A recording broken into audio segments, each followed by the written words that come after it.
Got a little quick presentation just to show you some technology and just to show you what we're working on with the new cameras. And I cut this down. It's trying to keep it from being too technical, but I want to show you guys some other things behind the cameras and behind the scenes that are kind of not things we talk about a lot publicly.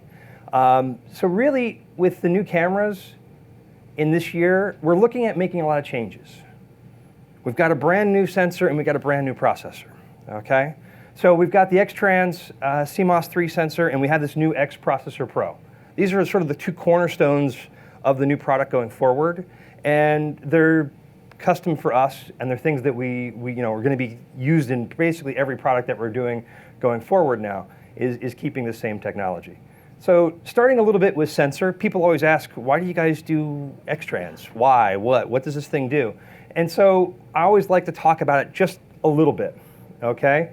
And one of the things that we have is the guys in Japan, the engineers, love to do these kind of tests and show different things. They took different cameras with 24 megapixels sensors, and they photographed the old Air Force test target, the old resolution targets. And what they're showing is a little tiny area way up in here, and what it sees, and how the X-Trans sensor actually works and what it sees versus standard 24 megapixel without an optical low pass filter. So you guys know optical low pass filter? That's an anti-aliasing filter is the other name for it. So it basically blurs the things. The reason why we use it, look at the color array that you get if you don't use the optical low pass filter, right? We get more resolution, we get more sharpness, and if we use an optical low pass filter, what do we get? We don't get as much sharpness. So there's reasons why we're doing what we do, and there's reasons why we use the X-Trans sensor, and it comes from our film technology and our film days. I mean, we've celebrated basically now 81 years of film. We have a little bit of knowledge in color and the way film works, and this all was inspired from that technology. Because when you look at, and this is actually bearer pattern up here, and I don't know if you guys can see it, but blue, green, red, how it's all parsed out and made, that basically you get these lines and these different areas. That if I take a given row, this vertical column right here has only blue pixels in it. I have to go to this one to get red. Where if you look at the X-Trans sensor, it's a more random pattern. We actually have blue and red pixels in that vertical column and in the horizontal rows. So that's why we use that technology. It's why we develop that and push that technology forward. This sensor is current state-of-the-art sensor. It's made for us by Sony. We're not afraid to say that. They custom make this for us. It uses our X-Trans layer on it, but it's actually what they call the copper process that Sony's using now. Copper is, if you have ever worked with electricity, you know copper is much more conductive than aluminum is. And so this gives the sensor faster speed. So everything. So I don't know if any of you have handled the camera yet. I know some of you have looked at it and touched it, but the responsiveness, how quick the camera is to shoot, how quick it is to focus. Well, with a mirrorless camera, where's the focus happening? On the sensor. So the readout speed from the chip and the processing of that data is all what controls focus speed. It also is what controls the electronic viewfinder. You know, we can actually keep the viewfinder running on the X Pro 2 at 85 frames a second. Last time I checked, most TVs, 60 frames a second, 120 on some of the new HD stuff. That's pretty darn fast for a finder. Basically, the things that made mirrorless cameras not work so well in the past are going away. This is one of the big cores to this. So just a little bit of a thing here on the sensor. So pixel size. Before we were limited to 16 megapixel, now we're 24. And so the pixel size, the pitch has actually gotten much smaller. Sensor size has stayed the same. Signal to noise ratio, this gets into that stuff that people like to look at numbers on and try to understand it. The higher the number, the better it is actually when it comes to signal to noise ratio. So this sensor is actually better signal to noise ratio. Speed of full resolution. So that's the speed that it can take to drop the entire frame of the chip. So we can actually run, the sensor is capable of dumping itself, at 33.3 frames a second. The previous sensor was only capable of 14 frames a second. So we've increased the resolution, but we've got a sensor now that's substantially faster. The other thing is then speed of live view. The old sensors were limited in what their speed was. This 14 frames a second limited us to 54 frames a second at live view. This gives us the capability of 85 frames a second live view. So it's really speeding everything up.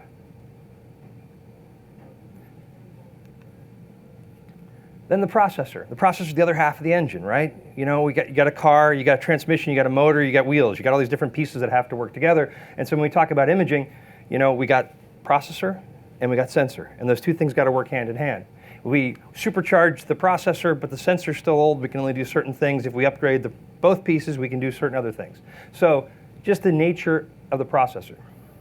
So basically, the old processor at 16 megapixel was capable of doing 7.5 frames a second. That's all it could pass through the processor. That was the stopgap. As you look back on the previous slide, you remember I said 14 frames a second it could actually run through. The processor can only do 7.5, can only do half that. So it was a bottleneck, right? Here we're talking about this 24 megapixel sensor. It's capable of doing 20 frames a second, 4 times faster in its speed. So literally the dual processors in it, they both were dual processor sensors. Each processor is roughly 1.7 times faster than the previous one at clock speed. And then EVF capability. Here, you know, the chip was only possible to do 54 frames a second. The processor could do 60, but what do you have? You only have 54. You don't have 60. Even if the processor can do it, the sensor's not giving enough data out. Here, we've got plenty of capability. We can do 85 frames a second. Movie support. You know, we had issues with movie support. Part of the problems we had in the previous cameras with doing video was the processing speed. Didn't have enough horsepower, didn't have enough guts. When you start talking movies, we're passing huge amounts of data, right? You're shooting 24 frames a second at 24p, you know, 25, 60 frames a second. Well, the processor just didn't have the guts to do it. So now we've got a processor that's got much more guts to do it. So doing 1080p at 60 frames a second. Also, this combination, not mentioned here, this combination of this sensor and this processor has the capability of doing 4K video. It has the capability to actually run 4K video out of it. And also then data compression. This processor has the possibility to do compressed RAW. We didn't have the processing power to do that before. So we can now compress the RAW files. If you've shot any of our cameras, if you own any of them, you realize your RAW files are basically double what the size of the megapixel of the camera is. Because the RAW file's got all the data, it's got everything, it's not compressed, it's completely uncompressed RAW, so roughly double the size. Now we're capable of running a compressed RAW, so we've got the uncompressed RAW and compressed RAW. So you have a roughly 50 megapixel or megabyte file or a 24 megabyte file, depending upon how you want to operate that.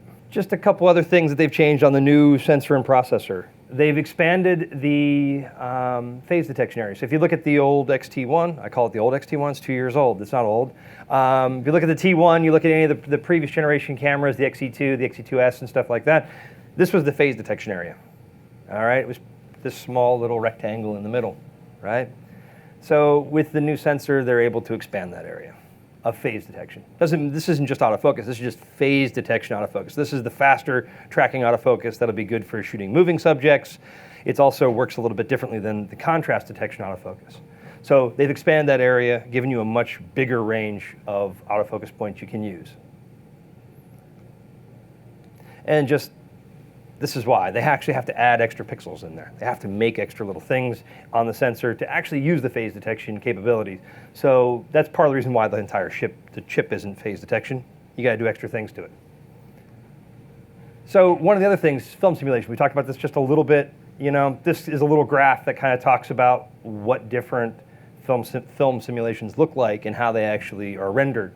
So we have this film heritage and this film history. So you take something like Provia. Provia is meant to be dead smack dab in the middle. It's the standard one, right? It's really colorimetric color. So if you're shooting red Ferrari and you want the red of the Ferrari to look like Ferrari's red, set your camera in Provia. It's going to give you that sort of, this is the RGB value, this is the RGB value. If you want something a bit more on the warmer side, you know, you get things into the Astia range where it starts to, you know, warm up a little bit and change the capabilities. Velvia, that we all love for landscape photos, right? The saturation's extremely high, so it's there. Tonality's harder, saturation's high. So this sort of shows where different things are. Classic chrome over there, lower saturation. But then we get into something like this new acros simulation. And what were they trying to do? They were trying to, really not just make a monochrome file, but make the file sort of represent the way a classic portrait film would work and look. So they tried to get greater texture, greater densities out of it, tonality, and that little bit of granularity out of it. So they really wanted to expand the tonal range as best they could and give it that sort of classic film appearance.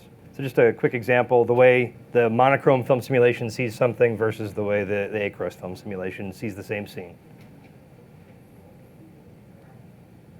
Yeah. And it's all about the gain. It's looking at that gain and controlling texture. So the grain effect that we talked about very, very briefly, I mean, we're not so much known for black and white materials as we are for color materials. We have made black and white paper, and we've made black and white film over the years. So this is bringing back some of those things. Not super probably clear to you guys in the back, but you can begin to see, especially in here in this sort of tone, this mid-tone, how that grain character works and looks.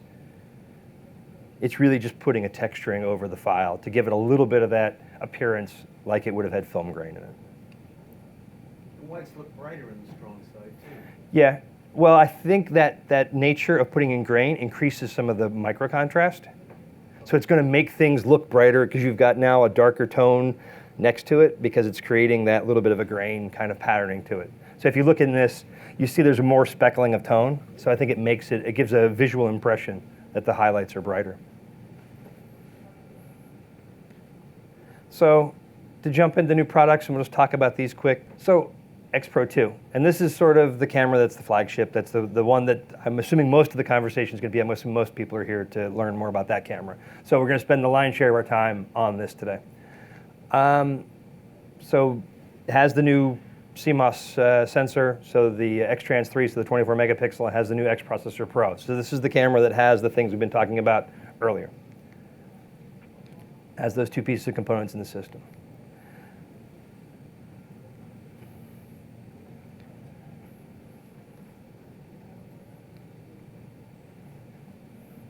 Come on. Come on. There we go. Just quickly wanted to show this because the way that we're building cameras and stuff, people that have felt that camera, put it in their hand, they realize the camera's fairly substantial. Using cast magnesium chassis, metal command dials, the controls on it are on metal.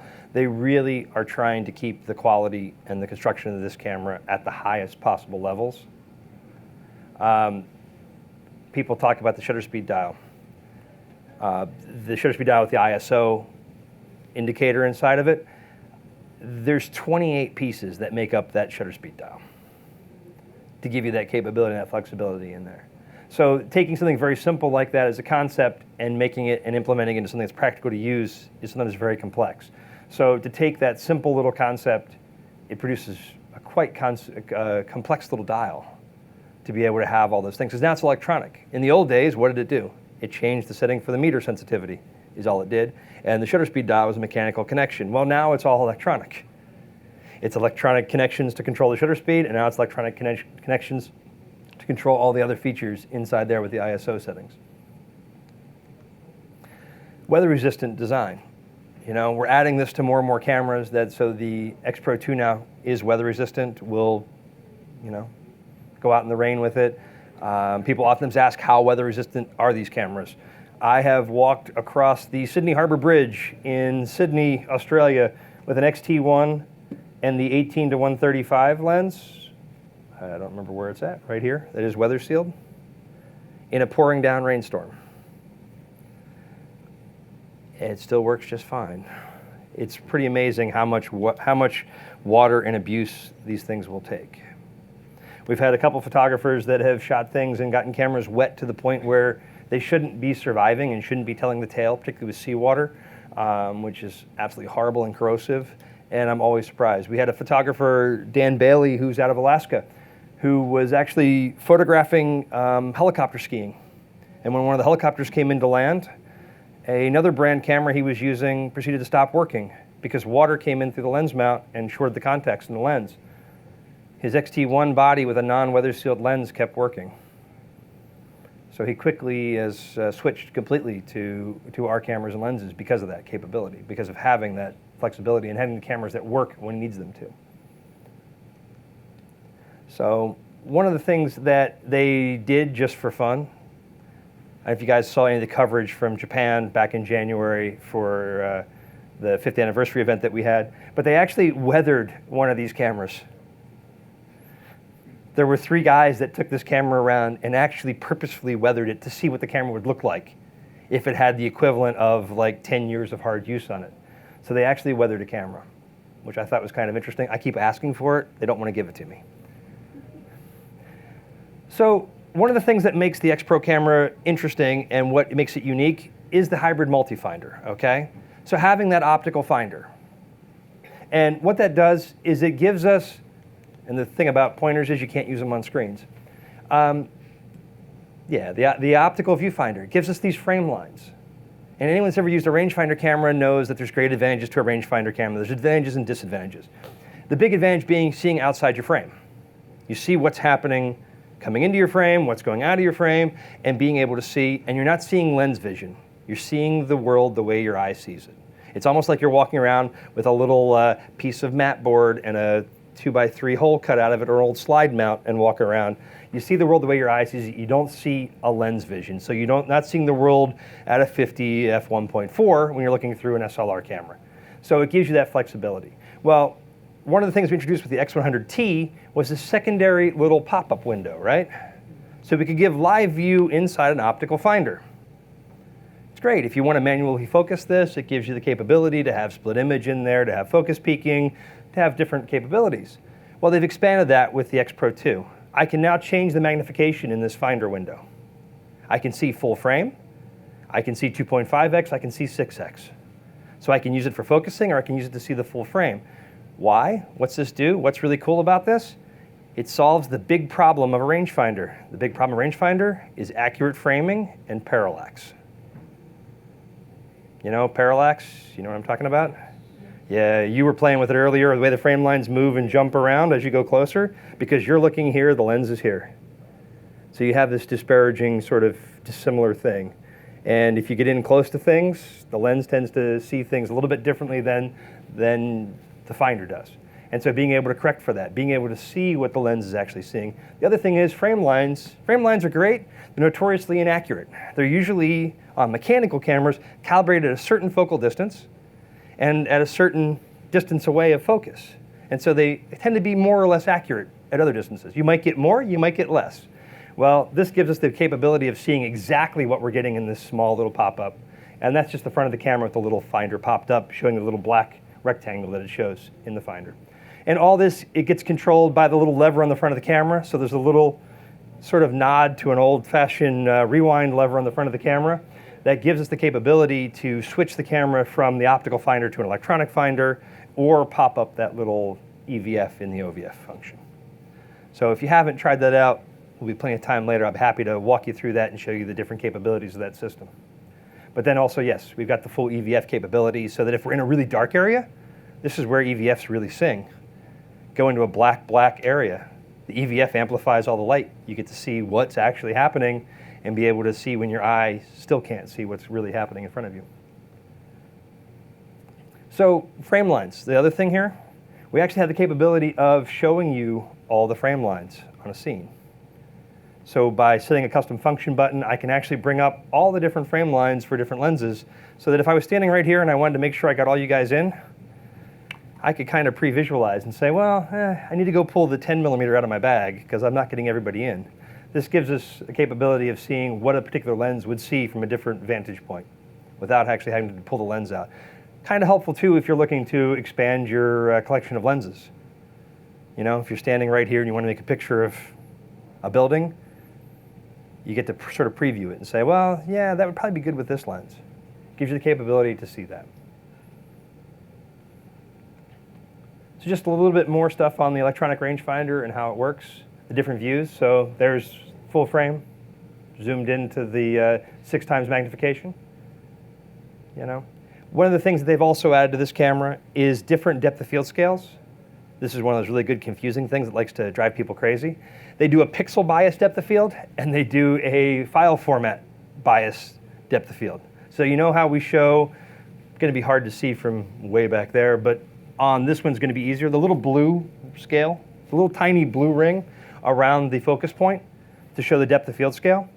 Well, if I'm in file format, it's a printing sort of biased piece, so it's going to have a little bit greater depth of field. It's going to actually show a bigger range. If I go to a pixel format, it's for anyone that wants to pixel peep, that wants to look really, really critically at big areas and say, okay, where's the ultimate sharpness? So it's a much finer area. It's a higher sort of tolerance there. And then we have the capability to do digital split image. And one of the things the new sensor and processor allows us to do, on the X-T1 camera, we started doing this digital split image. We can do it in color now. The X-T1 was only in black and white. Some of the new features on the camera, just quickly, I know a couple of you have checked out the ISO in the shutter speed dial, and I've showed at least one person the fact that you can see that when you look through the finder. One of the design considerations of this camera was that a rangefinder camera tends to be, obviously held in the right hand, but really, oftentimes I'll work with one of these cameras one-handed. So having all the controls as close to the right-hand side of the back of the camera is as good as it could be. And so having the ISO dial someplace where I can actually change it with the camera to my eye is a really good thing. I don't know too many cameras that I actually can change the ISO with the camera actually at my face and being able to see the ISO change in the finder. So that to me is a very nice little thing. We've added dual card slots to the side of it. This has been a lot of user requests and feedback, people wanting 2 SD card slots in the sides of the camera. So we've given that to you. Slot 1 is UHS 2, so it uses those fancy cards with the extra pins on them that are really, really fast. One of those in UHS 2 slot? UHS 2 is backwards compatible. It will not be as fast as it would be with a UHS 2 card in it, but it works both ways. So you can put a UHS 1 in a UHS 2 card slot. The real advantage that you're going to see if you shoot a lot of like 8 frames a second bursts, the clear rate of the buffer is much, much faster with UHS 2 cards. And also, if you have a fairly modern computer that actually, the new Macs and stuff, have a UHS 2 compatible card slots on the side of them, your download speeds into your computer will be substantially faster. That's where you get the big, big advantage about. The new little joystick button on the back. So this little guy, the 8-direction lever on the back, being able to control our AF point without having to go into the menus, without having to take over the buttons on the back, the directional keypad on the back. Is a new little addition, but also makes it very nice and easy to be able to get there. One of the things that we can do is we can actually lock that button too. So there's a section in the menu that we can actually make it that you have to press it to engage it, and then you can move it around. And then if you press it again, it actually will jump it back to the middle. So there's a quick way to jump it to the middle if you find yourself always bouncing the autofocus point to the upper left-hand corner, just as an example. Diopter adjustment, the original X Pro 1, which there's one of those hiding up here, just because it looks kind of similar. Basically the exact same size, the exact same height. This camera's a hair taller, a hair thicker because of the new shutter.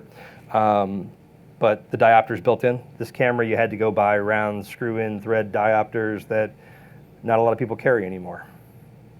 So kind of a little bit of a pain. This camera, it's built into the side of it. Just makes life easy. And then the now command dial on the front. So we have the extra command dial on the front of the camera so that we can control shutter speeds and other settings in the menus if we want to from the command dial. Have a back button for focus? There is back button for focus. You can actually move it. There's an AFL button over here and there's an AEL button over here. I can actually flip-flop the functions of these. So if you like your autofocus to be here, which that's where I like mine to be, that's actually my autofocus lock button, and this is now exposure lock. So I can flip-flop those function buttons and make them either way I want to go. Okay? The other thing that this camera did do that people have asked for is that I actually can, if by pushing the button down, and I'm going to go to a single shot, is I lock focus, and if I let up just ever so gently, I can keep making pictures without it refocusing. The X-T1, if you did this right I'm doing right now, it would be refocusing every single time I'm doing this. But this camera has the capability to hold focus lock on it. So they added another position in the shutter release button that allows me to just let up ever so slightly. You can feel it. If you pick the camera up, you can feel it. You can actually feel the button release ever so slightly and let you keep going. So you can lock it or you can do that too. So new mechanical shutter, we talked about this a little bit. So now 2/50th of a second sync and also 8,000th of a second top shutter speed. So we've upped both of those things. User feedback, people have asked for it. We try to make the modifications to do it. We did cause the camera to grow ever so slightly because the shutter crate itself is actually bigger, has to have bigger springs in it, basically has to have twice the spring tension to get one stop more speed on it. It also needs a substantially larger motor to recock it because you now put a bigger spring in it. So it takes up a little bit more room in the camera body than the previous shutter did. So the AF system, people asked earlier about the autofocus points. So in expanding the autofocus system and looking at it, we've got single point, and we can actually control this in the menu. So we've got, and they're little, hopefully you can see those little white boxes on there. There are 77 single points of autofocus. We can also make it 273 points of autofocus if you'd like. It depends upon how fine and how precise you want to be. If you're a macro photographer, 273 might be perfect for you. If you're a portrait photographer and want to make sure that your focus box is exactly on someone's eyeball, 273 might be your game. For most people, 77 is much easier to navigate. If you need to go from this corner to that corner and you're on 273, you got an awful lot of pushes to go. But then we've got the zone autofocus that we introduced with the T1 that we've now added into the T10 and the E2S and the E2. So we've got that capability there for tracking objects, for having an area of focus. But then we also have the wide tracking setup that we have, which is great if you're looking at something that might be moving all over the frame or might be entering the frame at a certain location. So if you photograph trains, as an example, you actually can, in the wide tracking, can actually set the camera up on a tripod, tell it where the train will be entering the frame at, which is pretty easy. You know where the tracks are, you know where it's coming from, and it will actually track the train as it moves through the field. Or an airplane, other things will work the exact same way. Menu and GUI, they've made a whole bunch of menu changes. So if you're familiar with our cameras, this menu will look a bit different to you now, right? Before you had these wrenches over here on the side, and it was wrench 1, wrench 2, wrench 3. If you called our tech guys up or called me up, asked me a question, I'd be like, go to wrench 4. And people would look at me and go, what do you mean? I go, well, there's a little wrench on the side with a number 4 in it. Go to that tab for me. And so now they've broken this up and they've said, okay, how do we make this easier? How do we make it more user-friendly? How do we make the menu grouped better? So they've grouped things now. And so it's looking at, how do we do this? These new tab designs. So we've got image quality. So all the things about image quality in there. So image size, are we shooting RAW, are we shooting JPEG, what are we doing? The compression, film simulations, all those things are in there. The autofocus manual focus setting, that's pretty self-explanatory. What's your autofocus settings? Is it on zone focus? Is it on face detection? Do you have 273 autofocus points? Do you have 77 autofocus points? All those kind of things are in there. Camera setup, all the things about the camera. So what's the drive rate on high? Is it 11 frames a second? Is it 5 frames a second? Is it 3 frames a second? All those kind of things are going to be in the camera setting. The little lightning bolt flash, so the flash controls are going to be in that setting. The little movie camera is movie settings. And then the wrench being the setup of the camera, so the other backward side. So what do you want to display in a finder? Where how do you want the sound? Do you want it to make a sound when you push the button down and it locks on focus? Do you not want to do that? And then at the very bottom, you'll notice there's something new, that there's this new My Menu tab. So if we can go down to this My Menu tab, we then have the ability to add things into a customizable menu. We can add 16 different items, so 2 menu screens we can add in. So if there's things you find yourself always using, you can add those into the My Menu, and they're always sort of at your fingertips. Because once you have My Menu activated, it is the first thing that pops up when you hit Menu. It doesn't pop up to the top in image quality anymore. Pops up to my. So the X70, I don't know if you guys were in here when David was in here earlier sort of looking around. This camera to me is a little sleeper. It really is a X100's baby brother, and the X100 is sort of the camera that got us back into photography. The guys I wasn't there at the time, the guys have told me stories that Fujifilm was ready to kind of get out of digital photography. Was ready to hang up cameras because we had the S5 Pro, and we were working very closely with another camera manufacturer that was supplying us bodies, and they stopped doing that. And so we really were considering, did we want to keep doing photography? or not, or do we want to transition to other things? Because we are a very big company. We have lots of other applications that we do. So it really was a question of, do we want to do this? And the X100 camera was sort of a test. They tell me that all the product guys from around the world got together and they sat in a room and said, what do you think? This is what we're thinking about doing. Do you want to do it? If we don't do it, we're going to stop. If we do it, we're going to keep going with this. And based on the reaction, the public loved the X100. As flawed as it may have been, they actually loved that camera, and it gave them sort of the wind in their sails to carry on and produce now, you know, a series of cameras and 21 lenses. So this camera sort of is the little brother. And really what it is taking and just saying, okay, how do you make the camera smaller, pocketable, and more versatile to carry around with you? And so what can we do to do that? So it's the 16 megapixel sensor, same as the X100T. It's a new lens, the 18.5 millimeter f2.8, so it's truly a 28 millimeter equivalent. Using the older EXR processor like the X100T. Has a 180 degree tilt screen. So if you're into making selfies, the 28 millimeter frame is really good for this because you don't have to do this. The 35, you never can quite get far enough away. The 28 equivalent's really nice for that, but the 180 tilt screens kind of makes that fun because you can see what you're doing. It's also got a touchscreen display. Because we're all getting used to this now. It actually has the capability that I can, you know, push to focus. I can, so you can, if you're into that, pushing and setting focus points, it'll do that. It can also shoot, so I can tap it and it'll focus and shoot at that point. Kind of nice stuff. Has a little built-in flash on it. It's nice. It's lightweight. It's all metal construction, built-in Wi-Fi. It's good. You know, it's a great little camera if you like that focal length. And really, that's what it was meant for. Is this little camera. I can drop it in my pocket, I can carry it around all day and forget that I have a camera with me. And that's what it's really, really good at, is doing those kind of things. So just a little bit on the lens. You know, we have a pretty good heritage and history of lenses. We really started hardcore in lenses in the late 1940s, early 1950s. Our first 3 lenses that we actually made available for commercial sale were actually to fit Leicas. So we have a long history and heritage there. We've built all kinds of lenses for view cameras and for medium format cameras and all kinds of things over the years. But by shortening this focal length, it really allowed us to sort of shrink the lens. So if I compare this to an X100, it's really slimming it down. And that was sort of the concept here in the thought process, was how do we take the X100 concept and make it even smaller? You know? Scenic vistas, traveling, it's really what this camera is meant to do.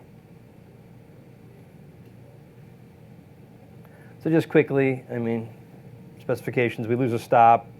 We've got the same sort of aperture setup in aperture control with click stops.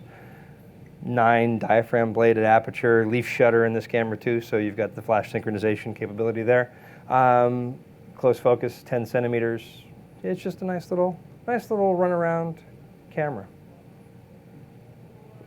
Features one of the functions that we added to the XT10 camera. We added this little auto switch on the top of it because we have this sort of ongoing debate internally. We love shutter speed dials and we love aperture rings, but sometimes you might want to hand this camera to your significant other who might not know much about shutter speed dials, or you're on holiday and you want someone else to take a picture of you and your loved one. By being able to throw a switch, turn the camera completely into scene recognition automatic, they can take a picture, you take the camera back, you flip it back off of auto, and you didn't lose any of your settings. It's kind of nice. It's a nice little feature to have in the camera. Or if you're learning photography, it gives you a camera that you can start with in scene recognition auto. As you grow and learn a little bit and become more dangerous, you can switch it into the other controls and open it up. So just some of the things that we try to do is just expand it and make photography fun again. That's really one of our sort of core reasons to be, is we really want photography to be fun and make this enjoyable for everybody. Because that's, to me, really one of the beautiful things about photography, is having fun, capturing moments, and seeing the world through someone else's eyes. So accessories, there's going to be a little optical finder coming for this guy, a typical lens hood. Has a wide conversion lens for it that'll convert it to a 21 millimeter equivalent. So if you're really a wide angle guy, like some street photographers are, you can actually have the perfect little camera here with a 21 millimeter wide angle conversion lens on it. And the touch panel. The nicest thing about the touch panel to me not so much for shooting. I tend to turn the shooting mode off. But to be able to look through pictures and to be able to swipe it like you do your iPhone, that's kind of nice to be able to swipe. And then pinch to zoom in or double tap to zoom into stuff. It's kind of a nice little way to be able to look at cameras. This is our test into this. This is try it on this end, see what people think and like, and then go from there and see what else we might want to do with it.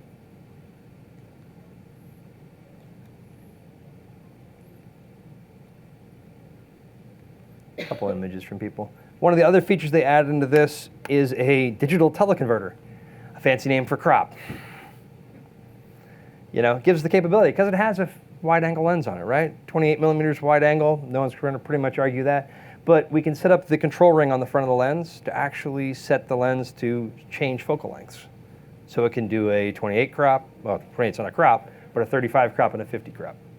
So it gives the ability to quickly change that if you so want or desire when you're in the street. The other camera that we have is the XE2S, and someone said they had an XE2. And this is really the same camera internally. The internal project name for that camera was Gemini. It's a twin, because it really is the twin of the XE2. Just sort of classic rangefinder type looking camera in its styling, but EVF only. So similar specifications, the older 16 megapixel sensor, the EXR2 processor, updating the autofocus system to have tracking and some of the newer features that are there, and the electronic shutter capability that we've added into the XT1 camera. So really, it's a twin to the XE2, it's a twin to the XT10. So it's really just enhancing that sort of entry level into the system of changeable lenses. Any questions on XE2? I'm going to kind of gloss over it because it is a camera that's out there, and we gave firmware to anyone that had an XE2 to upgrade to basically XE2S standards. So we really look at trying to upgrade cameras as much as we can to not make cameras that are outdated after a very short period of time. So with the latest announcement, we are up to actually 21 lenses with the new 100 to 400 that just got announced. So we've got this whole series of lenses that we've designed for this particular sensor and this particular process. So just sort of a little bit of a roadmap there of what we have in the lineup, basically covering everything from 10 millimeter up to 560 millimeter in APS-C format. That gives us everything from 15 millimeter up to about 853 millimeter in 35 millimeter speak. So we've pretty much got the majority of the needs of most photographers covered with our current lens lineup. Saying that, we're not going to stop. We've got more things on the roadmap that they're planning on bringing out and expanding the offerings there. So there's definitely more stuff coming. I suspect probably summertime at some point they'll update the roadmap for what lenses are coming and when they're coming. But the new 100 to 400, the big guy back here. Yeah, it's a big lens for a mirrorless camera, right? It is, but substantially smaller than you'd have it for a DSLR type camera. So if you are a wildlife photographer or you shoot long distance landscapes, to me it's a pretty amazing little camera. 1,400 grams, so it's still a pretty lightweight lens. The really cool thing, if you want to look at this later, is check out the OIS. It's got 5-stop OIS. It's pretty scary the way you look through it, and even in here with fairly low light, when you look through this camera, the way that it actually stabilizes. I mean, this camera at this focal length, I shouldn't be able to handhold it, right? I've handheld shots with this camera at a 13th of a second that are sharp. That's just, the physics of that mind boggles me. I just don't understand it. Because of the focal length being shorter, that helps, but because of that 5-stop OIS, it actually makes it capable of hand-holding to much lower speeds than you could have with typical long optics, yes. How much is it? This lens is, I'm not sure to correct, is $18.99. So it's the most expensive lens in the lineup, but it's also probably the longest and most complicated to make. 21 elements in 14 groups, that's a lot of glass. It's much smaller than the pictures in that you got. It seems pretty big. I mean, if I compare it to, You have to every other lens that we make, I mean, this is a 50 to 140, so this is a 70 to 210, right? This is much smaller than the pictures also. Yeah, I mean, so is it big? Yeah, you know, it's got size to it. But to have that focal length reach, to grab the teleconverter out of it and make it go out to the 853 millimeter, that's pretty impressive in size and shape and form factor. And so that to me, you know, if you want those focal length lenses, to have a lens like this that you can still fit in a bag and travel with you is pretty important. And that's what we're having. I mean, we have a couple photographers that actually shoot for the World Endurance Car Championship. So the 24-hour of Le Mans is sort of the biggest race there. These guys were beta testing this last fall in Japan at the 6 Hours of Fuji event. They love it. They're covering racing. Where do they have to go? They got to go to this corner and shoot. They got to go to that corner and shoot. Oh, there's a press conference in the pits. We got to run back to the pits. They're not just standing out on the side of a football game and walking from this end to that end. They've got to go from there at Le Mans, going from that corner that's 12 miles over there to back here to get to the pits. They've got a lot of running to do. So to have equipment that weighs a fraction, is smaller, lighter, more compact, is very, very valuable to them. So just a couple quick things. It's got a focus range selector on it so we can limit it so that it doesn't hunt under 5 meters. The aperture lock, so we have the control. Someone was asking me earlier, this doesn't have a aperture ring marked on it. It uses the control ring here for that. So you can choose whether you use the control ring for aperture or the wheel in the back of the camera. OIS switch, do you want the OIS on or off? Just a little caveat, this actually has auto sensing. It knows if you're panning and turns off the horizontal correction when you're panning. So it's actually got a sensor in it that knows when you're doing this and actually turns it off. There's also a lock switch for the zoom that locks it in the 100 millimeter stowage position. So that way if you put it in your bag, I'm sure everyone's experienced this, you put a lens in your bag like this and you go to pull it out and what's it do? It pulls out and extends the lens and now it's hooked and you tighten it the whole way out. So we actually put a lock on it so that it actually locks itself in there. One of the cool other things, and it's hidden in my bag, the lens hood actually has a little portal on the bottom of it. It has a little sliding hatch. If you want to put a polarizer on this lens, you can actually get to it with the lens hood on. You don't have to take the hood off. And the hood locks. Actually has a little push button lock on the side of it. So they really thought about a lot of things, but you know, really this lens is designed for people that want to shoot, you know, motorsports, airplanes, birds, sports, wildlife, things they need long focal length lenses for. Specs. One of the cool things, minimum focus, 1.75 meters. Pretty darn close for a lens of that sort of focal length range.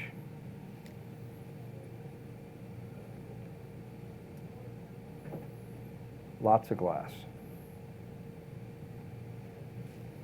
But I would say if you get a chance, this is something to play with a little bit and get a chance to feel.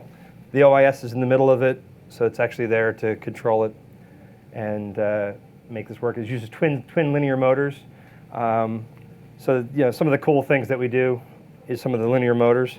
If you take the 90 millimeter lens and flop it around, this has 3 linear motors in it. So they make a triangle in there. If you flop it like this without it on a camera, you actually can hear the linear motors, the whole assembly move inside the camera. People, when they first got this lens, were worried because they would do this and you hear it flop. It's nothing. It's the linear motors are actually floating in there. Think of it like a maglev train. As soon as it's on a camera body and powered on, boom, it all floats and zips around. So it actually makes noise and sounds a little bit like a maraca when it's not on a camera. Just a couple of quick pictures. Some of the things you can do with it, you know, because of the close focus, being able to isolate subjects and shoot macro with it. It's also weather sealed and dust resistant, so it's got all these crazy green rubber rings on it. One of the things you'll notice about this lens, because it does extend, oftentimes people question, is that lens really weather sealed? Because what happens when water gets on here and now I do this, right? If you look very carefully just under the tripod foot, you'll notice there's a little sort of cut opening in there. Because we are a film company and we make all kinds of films of all kinds, not just like picture taking films, there's actually a little membrane in there that it's kind of like Gore-Tex. Passes water one way but not the other way. So it actually squeegees the water back out the bottom of the lens but won't let water go in that port. So it's actually, they've thought about those things. You know, weight, you know, with a camera body being about 1,930 grams versus 2,860. We actually had a funny example at, we did the 5th anniversary event in Japan. The head of the division was up giving a talk, and he's very serious. And one of the photographers that we work with in Japan sent in a comment to us, thanking us because now when he goes climbing, he's a climbing photographer. Now when he goes climbing, he can carry 2 extra cans of beer with him because his cameras are lighter. And it was absolutely, it's amazing the stories that we get and the information that we hear from people talking about what they can do with the weight they're saving and how they're using our cameras. So something else, the teleconverter to bolt in there. So that's compatible with this lens. It does track and does do continuous autofocus at f8. So even with a teleconverter in there, we can track objects at f8. We don't have the limitation that DSLRs have, and they stop working autofocus-wise at f5.6. One of the good little things about mirrorless cameras. We have some other tricks up our sleeves. And if you guys did see anything, there was a 2x teleconverter shown this week at CP Plus in Japan. So take that for what you will. There's also a lens plate adapter if you're an Arca Swiss user, if you're a nature person and like the Arca Swiss style quick release plates. We have that available now to work for any of the lenses with a foot on them. And just a couple of examples, one of our photographers was shooting some classic racing, parrots, birds. This lens just has endless versatility for what it can be used for. Just quickly, one of the other things that we've talked about and shown some information on, we do have a new flash system coming. I suspect that probably summertime we'll start to see this. The new EFX 500 flash, going to be a more compact design, going to be weather sealed, going to have capability for high-speed synchronization, going to have multiple flash TTL control, and have control of the remote units from the on-camera flash. It's also going to be weather resistant. So more to come on that. It's coming probably about around summertime sometime. If you have any questions, anything else you want to know, thank you guys for coming out. It's been my pleasure. Whether you're a hobbyist or a professional, B&H has the answers to your questions. Experience a world of technology at our New York City Superstore. Connect with us online or give us a call. Our staff of experts is happy to help.